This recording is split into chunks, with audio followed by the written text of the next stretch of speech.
hapa ni nyumbani. Ikiwa nyumbani, nataka nichukue nafasi hii pia kukukaribisha hapa Kakamega. Tuna furaha umepata wakati wa kuja hapa kuongea na vijana wetu wa Kakamega na Kenya kwa jumla kwa hii siku ya muhimu kabisa katika duniani. Mimi mwenyewe ninashukuru wewe binafsi ile kazi unafanya kuona ya kwamba vijana wetu wana kitu ya kufanya. Tuna shida mingi, lakini wewe ukiwa rais unafanya juhudi yako kuona ya kwamba tuko na mahali ya vijana wetu. I want to appreciate that, and to the young people who are here, this is an opportunity for you. Take the opportunity that comes your way very seriously, because it will never come again. Being a youth is a transition. You have 17 years to transit from youthful to the other age bracket. And this is your time to build your foundation as you transit as a youth. There are so many opportunities in government, many opportunities that the president has created for the youthful people.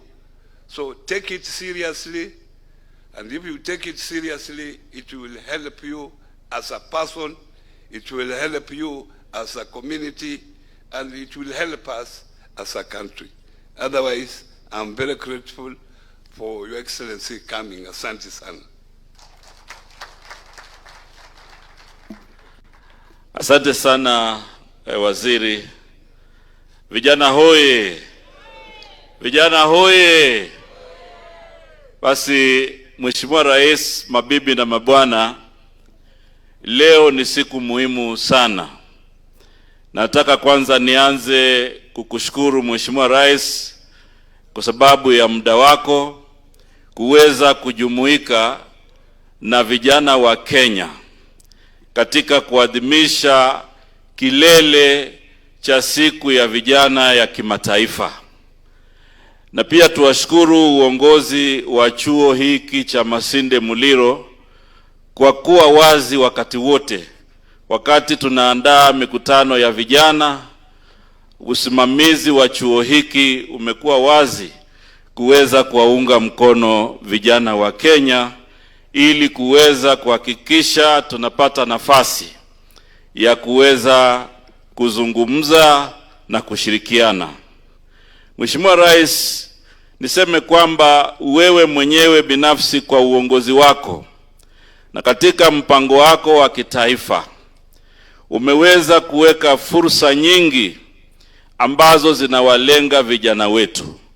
Tukielewa kwamba masuala mengi ya vijana sio mapya, yamekuweko hapo awali, lakini Mheshimiwa Rais, kwa sababu ya fursa nyingi ambazo umeziweka ndani ya serikali, umeweza kutuongoza katika Kenya kuweza kuwa na ubunifu wa suluhisho ya masuala na changamoto za vijana.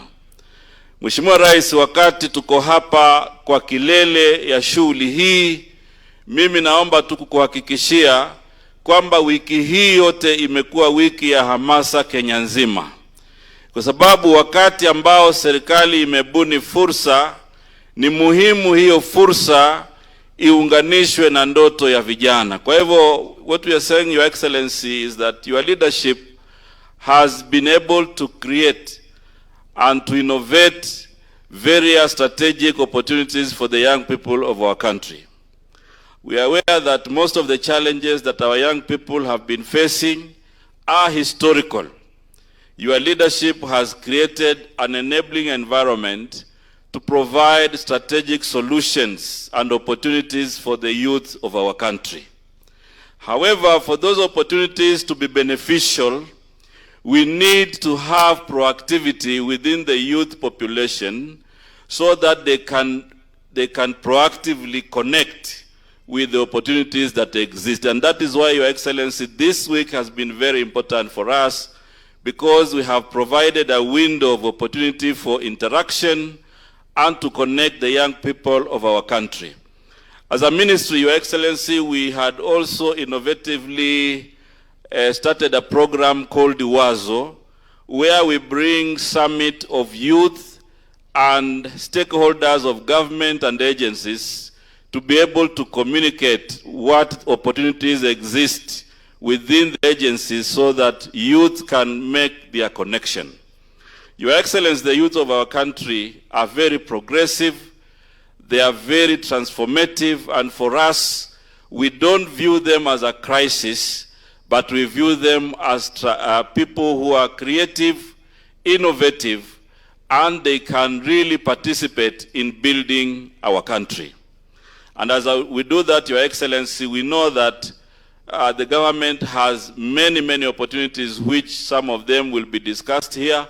Some of them have already been discussed as case studies, and as a ministry, we commit to ensure that we work to be more inclusive, so that even as we develop policies, legislation, we have youth participation at the center of all that we do in government. And therefore, Your Excellency, today is a very important day internationally, but it is also a day where we inspire action within the young people of our country.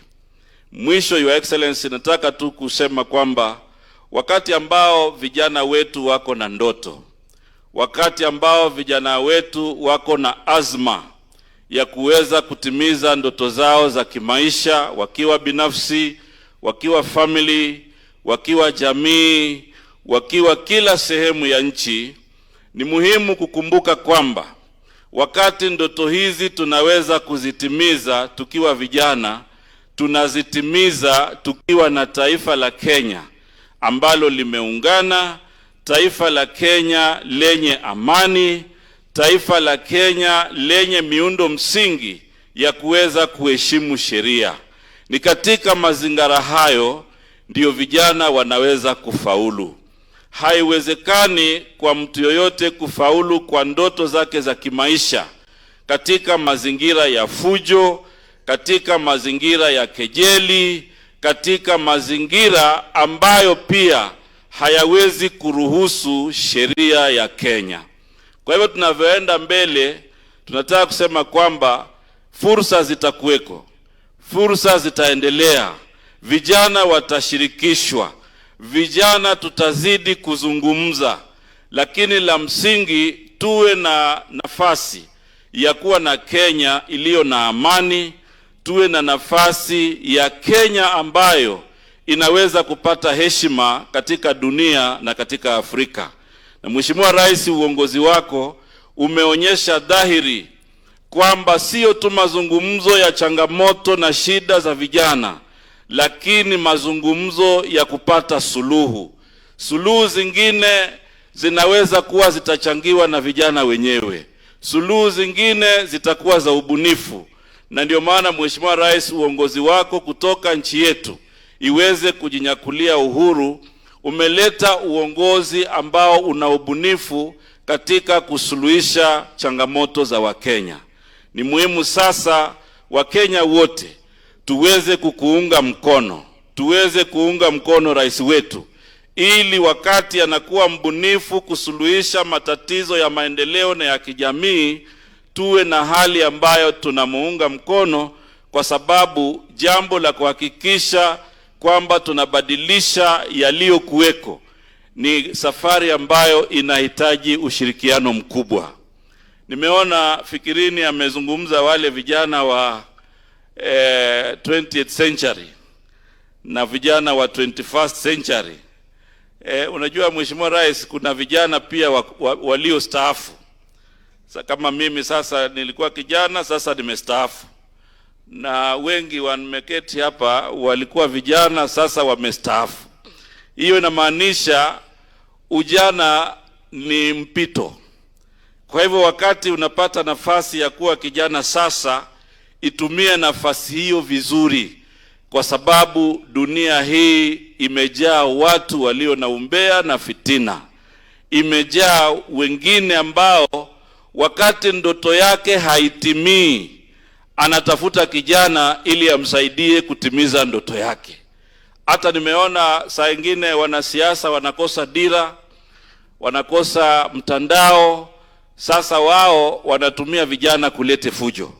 Nyinyi vijana mjue kwamba wakati unatumiwa na mwanasiasa au mwingine yoyote kuleta fujo, ujue wewe hautafuti ndoto yako katika fujo. Wewe unamsaidia mwingine kutafuta ndoto yake. Those people who incite our youth to violence, most of them have already arrived at their career. They have already arrived at their destination. Let us not allow the energy of young people, the innovation of young people, to be used by few people to create divisions among our country, to create disharmony, to create violence, because in an environment of violence, we cannot have prosperity. We cannot have our youth to realize their potential in an environment where there's lawlessness, in an environment where violence is encouraged. And therefore, Your Excellency, as a ministry, we are ready to engage the youth. We are ready to ensure we inspire them, we mentor them, we develop their talents, we connect them with opportunities, but the foundation is an environment of peaceful coexistence. And therefore, Your Excellency, I don't want to say much, but I want to take this opportunity to ask all of us to be upstanding as we invite here His Excellency the President to speak and engage the youth. Karibu sana Mheshimiwa Rais. Karibu sana.